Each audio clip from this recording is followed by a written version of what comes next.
నమస్తే amigos, welcome to the AJ multiple trader. Okay guys, ఎలా ఉన్నారు? మనం స్టాక్ మార్కెట్ కోర్సులో అసలు స్టాక్ మార్కెట్ అంటే ఏమిటి, డీమ్యాట్ అకౌంట్ ఎలా ఓపెన్ చేసుకోవాలనేది తెలుసుకున్నాం కదా. ఇప్పుడు స్టాక్ మార్కెట్లో ఎన్ని రకాల మార్కెట్స్ ఉంటాయి, అవి ఎలా ట్రేడ్ చేయాలి అండ్ వాటి గురించి అయితే ఇప్పుడైతే మనం తెలుసుకోబోతున్నాం. సో ఫస్ట్ ఆఫ్ ఆల్ నేను ఇప్పుడు ఒక్కొక్క సెక్టర్ గురించి అయితే అంటే ఆ, ఇప్పుడు లైక్ స్టాక్ మార్కెట్లో 4 రకాల మార్కెట్స్ ఉంటాయి. అవి ఏంటియో మీకు క్లియర్గా చూపిస్తాను చూడండి. సో ఇది కమోడిటీలో మెయిన్గా అందరూ ట్రేడ్ చేసేసి, so crude oil, gold, silver, natural gas. Okay. And ఇక్కడ చూడండి కరెన్సీ మార్కెట్స్. ఓకే. సో నేను ఒక్కొక్క దాని గురించి క్లియర్గా చెప్తాను అనమాట. సో ఫస్ట్ ఆఫ్ ఆల్ మనం కమోడిటీ గురించి మాట్లాడుకున్నట్లయితే, సో కమోడిటీలో వీటి లాట్ సైజుని బట్టి అయితే ఉంటుందన్నమాట. క్రూడ్ ఆయిల్ మినీ అనేది ఏంటంటే 1 రూపీకి మనకు అంటే ఇక్కడ కనిపిస్తుంది కదా 6,026 రూపాయలు అని. సో ఇక్కడ 1 రూపీ చేంజ్ వస్తే మనకు 10 రూపీస్ చేంజ్ వస్తుంది అనమాట. సో దిస్ ఈస్ దాని lot size. And crude oil ఇది ఇక్కడ 1 రూపీ చేంజ్ వస్తే ఇక్కడ 100 రూపీస్ మనకు ప్రాఫిట్ అండ్ లాసెస్ అనేది కనిపిస్తూ ఉంటుంది. అండ్ గోల్డ్ ఇక్కడ చూడండి, గోల్డ్ మినీ అన్నమాట. ఇది గోల్డ్ అంటే గోల్డ్ మినీ ఇక్కడ 1 రూపీ చేంజ్ వస్తే మనకు 10 రూపీస్ డిఫరెన్స్ అనేది ఉంటుంది అనమాట. అండ్ ఇది various month. And silver micro, ఓకేనా. సిల్వర్ మైక్రో అనేది 1 అన్నమాట. సో అంటే దాని లాట్ సైజ్ 1. ఇక్కడ 1 రూపీ చేంజ్ వస్తే మనకు 1 రూపీ పెరగడం తగ్గడం అలా డిఫరెన్స్ అనేది ఉంటుంది అనమాట. సో సిల్వర్ మినీ అంటే ఇది 1 రూపీకి 5 రూపీస్ డిఫరెన్స్ అనేది ఉంటుంది. అండ్ న్యాచురల్ గ్యాస్, ఓకేనా. ఈ న్యాచురల్ గ్యాస్ అనేది జస్ట్ 1 రూపీకి 1250 రూపాయలు మనకు డిఫరెన్స్ అనేది వస్తుందన్నమాట. ఓకేనా. అండ్ మనం ఇదేమో కమోడిటీలో ఎక్కువగా ట్రేడింగ్ అనేది ఇందులో అయితే జరుగుతూ ఉంటుంది. ఓకే. అండ్ మనం ఇక్కడ చూద్దాం. అండ్ వీటిలో ఎలా ట్రేడ్ చేయాలనేది కూడా మీకు చెప్తాను ఎగ్జాంపుల్గా. సో ఇదైతే మనకు కరెన్సీ మార్కెట్, మనకి పేర్స్ అనేది అవైలబుల్గా ఉంటాయి. బట్ ఇప్పుడు ఆర్బీఐ గైడ్లైన్స్ ద్వారా ఇందులో మనం ఇప్పుడైతే ట్రేడింగ్ అయితే చేయట్లేదు. ఇంతకుముందు మనం ఆల్రెడీ లైవ్లో వీడియోస్ అయితే చేసేసామన్నమాట. సో అందులో కూడా మీరు ఎక్కువగా యూఎస్డి ఐఎన్ఆర్ అంటే డాలర్ బేస్డ్గా ట్రేడింగ్ జరుగుతుంది కాబట్టి ఇది అంటే స్టేబుల్గా ఉంటుంది. ఇందులో ట్రేడింగ్ చేసుకోవడం బెటర్. సో ఫ్యూచర్లో ఇది ట్రేడింగ్ అవైలబుల్ ఉంటుండొచ్చు. ఓకే. అండ్ నిఫ్టీ, సో మీ అందరికి తెలుసు ఈ నిఫ్టీ లాట్ సైజ్ వచ్చేసి ఇక్కడ మనం చూసుకోవచ్చు. ఇక్కడ చూడండి lot size, lot equal to 25 quantity. ఓకేనా. సో నేను ఇక్కడ 1 ఎంటర్ చేస్తే మనకెంత 68,000 వరకు అడుగుతుంది ఒక లాట్ ఒకటి ఫ్యూచర్ కొనడానికి. ఓకేనా. సో 68,000 ఉంటే మనం ఒక ఫ్యూచర్ కొనుక్కోవచ్చు నిఫ్టీ అనమాట. ఓకేనా. అంటే 1 రూపీ చేంజ్కు మనకు 25 రూపీస్ చేంజ్ అనేది వస్తుంది అనమాట. That's it. అండ్ ఇక్కడ సెన్సెక్స్ చూసినట్లయితే సెన్సెక్స్ మనకు 10 రూపీస్ చేంజ్ ఉంటుంది. ఇక్కడ చూడండి lot size equals to 10 rupees. And ఇక్కడ ఫిన్ నిఫ్టీ కూడా same 25 rupees. And bank Nifty ఇదేమో 15 రూపీస్. అంటే 1 పాయింట్కి మనకు 15 రూపీస్ చేంజ్ అనేది ఉంటుంది అనమాట. ఓకే. అండ్ ఇక్కడ ఈ మిడ్ క్యాప్లో మనకు 50 రూపీస్ అనేది చేంజ్ ఉంటుంది. ఇక్కడ చూడండి 1 రూపీకి 50 రూపీస్ చేంజ్ అనేది జరుగుతూ ఉంటుంది. సో అండ్ ఇంకా చూసినట్లయితే మనం ఇక్కడ స్టాక్స్ ఇవి చూడండి, ఇదన్నీ స్టాక్స్.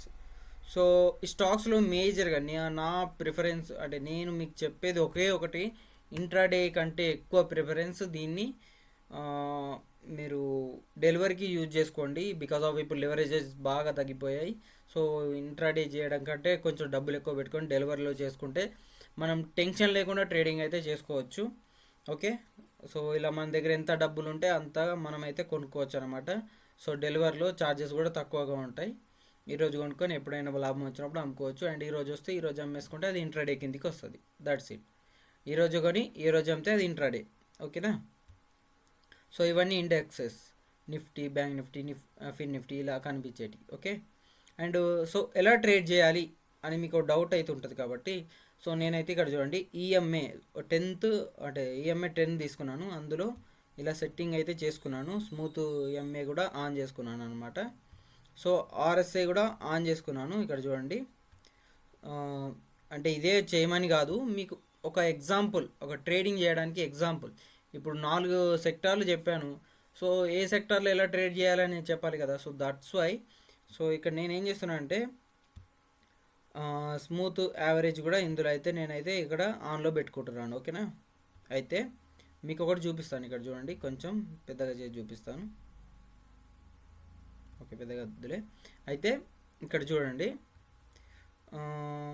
ఇప్పుడు ఇక్కడ ఇందులో క్రాస్ ఓవర్ రావాలి, మూవింగ్ యావరేజ్ క్రాస్ ఓవర్ రావాలి. అండ్ ఇక్కడ మనకు ఇది 50 అనమాట, ఇక్కడ లైన్ ఉంది కదా, ఇది 50. సో 50 బిలో ఉంటే 100% మంచిగా సెల్లింగ్ వస్తుందని అర్థం. అండ్ ఇక్కడ ఈ లైన్స్ కూడా క్రాస్ ఓవర్ అవ్వాలి. సో ఇక్కడ చూసినట్లయితే ఇక్కడ ఇది క్రాస్ ఓవర్ వచ్చింది, ఇక్కడ ఆర్ఎస్ఐలో కూడా క్రాస్ ఓవర్ వచ్చింది. సో ఇప్పుడు మనం ఏం చేస్తాం, ఇక్కడ సెల్ ఆర్డర్ చేయాలి. ఓకే, ఇక్కడ సెల్ చేసేయాలి. ఇక్కడ ఈ నెక్స్ట్ క్యాండిల్లో సెల్ చేస్తాం, వెంటనే సెల్ చేయం కదా. సో కొంచెం కన్ఫర్మేషన్ కోసం సెల్ చేస్తాం. స్టాప్ లాస్ ఎక్కడ పెట్టుకుంటాం, అక్కడ హైలో పెట్టుకుంటాం. కాబట్టి మనకి ఎంత మంచి మూవ్ వచ్చింది, సో ఇదంతా మూవ్ వచ్చేసింది, ఇన్ని పాయింట్స్ క్యాప్చర్ చేయగలిగాను. సో ట్రైలింగ్ చేసుకుంటూ వస్తే మనకి ఇక్కడ వరకు అన్న వస్తుంది. ఓకే, ఇక్కడ వరకు అన్న క్యాప్చర్ చేస్తాం. అండ్ ఇక్కడ చూడండి, సో ఇదైతే గ్యాప్ అప్ అయిపోయింది, మార్కెట్ అయితే బుల్లిష్ ఉంది, ఇక్కడ కూడా 50 అబోవ్ ఉంది. సో మనం ఇక్కడ బుల్లిష్గా చూడొచ్చు. కానీ ఇక్కడ గ్యాప్ ఉంది కాబట్టి ఇక్కడ రిస్క్ చేయొద్దు, ఎందుకంటే గ్యాప్ ఫిల్ చేయడానికి మార్కెట్ ఇలా మళ్ళీ డౌన్కి వచ్చేస్తుంది. బట్ ఇక్కడ చూద్దాం, మళ్ళీ ఒక ఎంట్రీ చూసినట్లయితే ఇక్కడ చూడండి, మనం ట్రైలింగ్ చేసుకుంటే మనకు మళ్ళీ ప్రాఫిట్ అయితే వచ్చేసింది ఇలా. ఓకే, 1:1.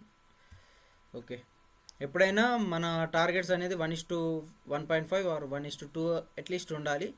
ఓకే, ఇంకా ఇక్కడ చూద్దాం, ఇక్కడైతే క్రాస్ ఓవర్ వచ్చింది, ఇక్కడ 50 బిలో అయితే ఇక్కడ వచ్చింది. అండ్ ఆల్రెడీ ఇక్కడైతే మనకు ముందే క్రాస్ ఓవర్ ఇచ్చింది ఆర్ఎస్ఐ. సో మనం ఇక్కడ సెల్ చేసి పైన ఎస్ఎల్ అయితే పెట్టుకోవాలి. ఓకే, సో ఇది సో ఇక్కడ సెల్ చేస్తున్నాను చూడండి. సో ఇది మనకు రెడ్ క్యాండిల్ వచ్చిన తర్వాత మనం నెక్స్ట్ క్యాండిల్లో సెల్ చేస్తాం కాబట్టి ఇక్కడ సెల్ చేసాం. ఎస్ఎల్ ఎక్కడ పెట్టుకుంటాం, హైలో పెట్టుకుంటాం ఇక్కడ. సో మనకు టార్గెట్ మంచి రిటర్న్ ఇక్కడ వరకు వచ్చేసింది ఇలా.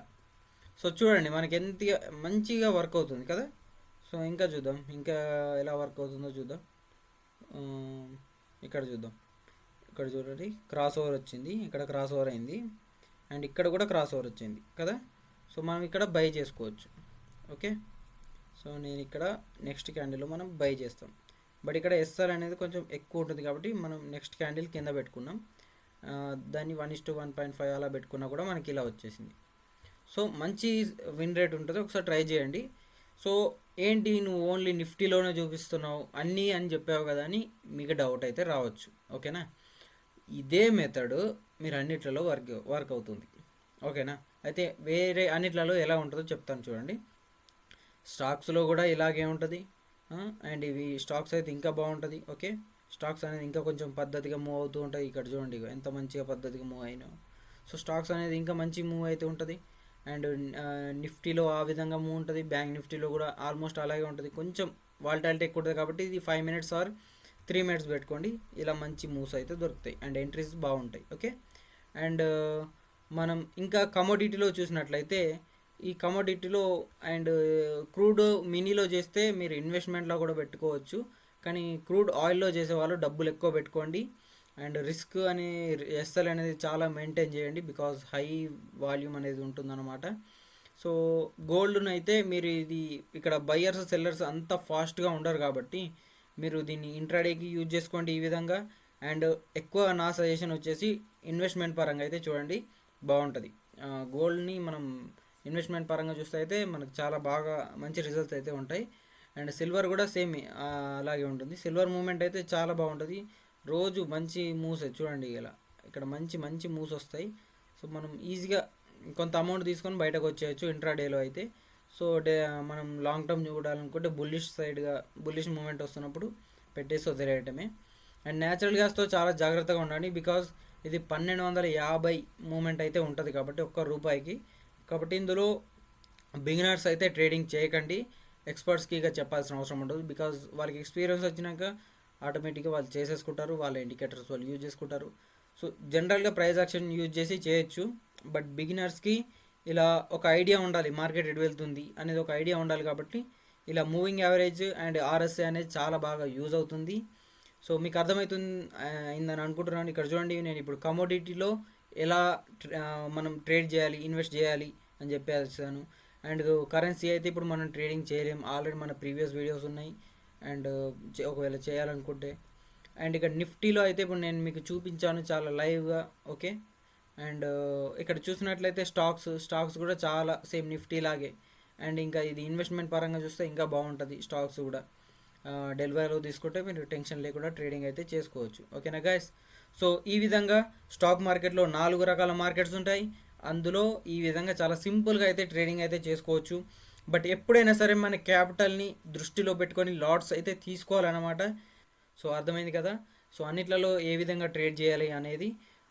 లాట్ సైజు ముఖ్యంగా అయితే డబ్బులు ఎక్కువ పెట్టుకొని లాట్ సైజ్ ఎప్పుడు తక్కువ పెట్టుకోండి. అండ్ ఎస్ఎల్ కూడా ఖచ్చితంగా మెయింటైన్ చేయండి. మార్కెట్ ఎక్కడికి పోదు అండి, మనం ముసలోళ్ళు అయినా సరే మార్కెట్ అయితే ఇక్కడే ఉంటుంది. మనం మార్కెట్లో ఎన్ని రోజులు నెగులుతామనేది చాలా చాలా ముఖ్యం అనమాట. సో ఎక్కువ రోజులు మనం ఉండగలిగితే ఆటోమేటిక్గా మనం మన డబ్బులు ప్రొటెక్ట్ చేసుకుంటూ అండ్ ఎక్స్ట్రా ఇన్కమ్ అయితే మనం జనరేట్ చేసుకునే అవకాశాలు ఎక్కువగా ఉంటాయి. సో ఇంతవరకు చూసినందుకు ధన్యవాదాలు. జై హింద్.